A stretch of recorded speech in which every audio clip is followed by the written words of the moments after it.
Playing on a Budget is brought to you by CoolStuffInc.com, the best Magic the Gathering singles and sealed retailer on the internet, GatheringMagic.com, your #1 source for Magic the Gathering news and content, and RogueDeckBuilder.com, my personal channel filled with innovative and entertaining Magic the Gathering rogue brews.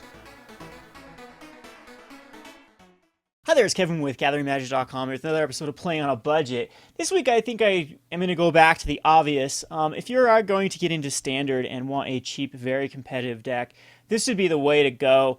The problem with that, the reason why I've avoided this is I've done this deck so many times in the past, or very similar ones to this one in the past. There's so many routes you can go with mono red, and they're all pretty competitive. You can go kind of the Akron Crusader route, where you use Satyr Hoplite and Akron Crusader, and then cards like Dragon Mantle to pump up your guys, and then swing in with evasive creatures, and then do the rest of the damage with cards like Lightning Strikes and Stoke the Flames, which is what this deck's doing. So you can check back. Actually, the most viewed Playing on a Budget video ever is what we call 37 1-drops. It was using a mono red strategy. So I've kind of really done this archetyped.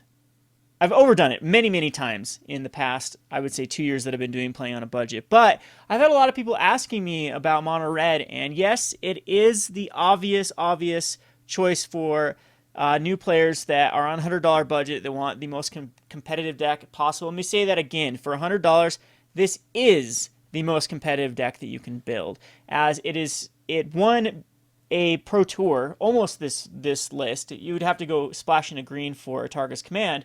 But basically, this list is just as powerful as the Atarka's Command route, and it can get a 4-0 daily. It can easily win a 4-0 daily. It can easily win your Friday Night Magic. It puts your opponents under a lot of pressure. And yep. So, anywho, this is my little take on it to try to make it interesting. I am going to try to make a Goblin route, other than we are using a bunch of non-Goblins here, in the form of the Lightning Berserkers and the Monastery Swiftspears. But other than that, everything in this deck is going to be Goblins. We do have to cut down on one Goblin Rabblemaster because it goes above our budget. But speaking of budget, let's just pump up this.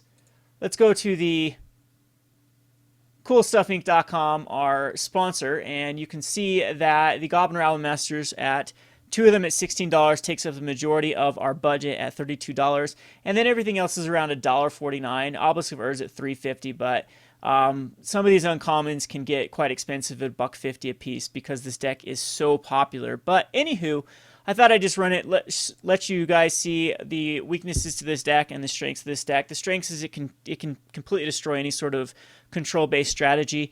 Black-blue control is going to have a rough time with this, as well as Esper control or white-blue control. Some of the mid-range decks are going to have a lot of problems with this too, as well as other aggro decks this does very well against. Now, since this deck is so popular, there's seeing a lot of hate, and that's why I like going the Obelisk of Urd route, because this does get you above the Drown in Sorrow, and you can actually race a Drown in Sorrow by casting like a Hordeling Outburst, and if they play a tap land, you can Obelisk of Urd the next turn, and then get your goblins above the Drown in Sorrow route. Another thing I like about the Obelisk of Urd is a lot of the cards in here have dash. The Lightning Berserker has dash, and the Goblin Heelcutter has dash, and you can run like a dash type route. You'll be swinging in for quite a bit through the Heelcutter and the Berserker. So let's just go over the deck tech. We have a lot of 1-drops here. We have all the Goblins possible with the Foundry Denizen and the Frenzied Goblin. Frenzied Goblin, if you were going to go less of a Goblin strategy, you'd want to replace these with either Zurgu, another Lightning Berserker, probably Zurgu, a number of Zurgus and one more Lightning Berserker, because the Frenzied Goblin is the weak link in this deck. Then on to our 2-drop, we have Dragon Fodder, which is really good on a first turn Foundry Denizen into a Dragon Fodder, swinging for 3. And then on our 3-drop, we have both the Hordeling Outburst and the Goblin Rabblemaster, which again has such great synergy with the Foundry Denizen. And then finally at the 4-drop, which actually Goblin Heelcutter a lot of times is dashed in, is going to be Stoke the Flames and Goblin Heelcutter.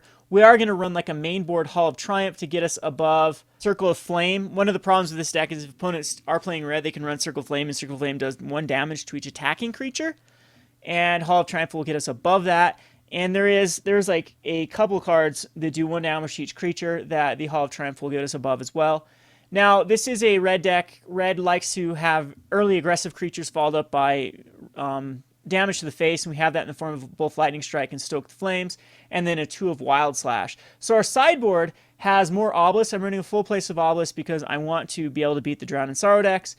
And 2 more Hall of Triumphs. Again, you're going to bring them against anything that has a lot of the 1 damage. Like if they're playing Arc Lightnings or Twin Bolts, you definitely want to bring in Hall of Triumphs and Obelisks. You have 4 Searing Bloods for the other aggressive matchups. This is kind of the mirror breaker. And then 2 Roasts. This is mainly in for Siege Rhinos and Corsair Crew fixes. And then 1 more Wild Slash for the aggro. And then 1 more Goblin Heelcutter for the mid-range type strategies. And then the Arc Lightnings as well come in versus the aggro strategies. So pretty self-explanatory. Again, I played this to death. I apologize if this is getting a little redundant. I'm going to play Mono Blue the next week, as I've had so many people ask for a Mono Blue version, which again is kind of been a little redundant on this channel. But I think that when there's a new set, you have new cards to toy around with. This definitely does have some new juicy cards like Dragon Fodder and Goblin Heelcutter. So we'll go ahead and start this. We'll play some matchups here. This has been Kevin with GatheringMagic.com. Thanks for watching. Thanks for watching Playing on a Budget. If you haven't already, please subscribe to Gathering Magic and check out our Playing on a Budget playlist, which contains every episode. Thanks again, and hope to see you soon.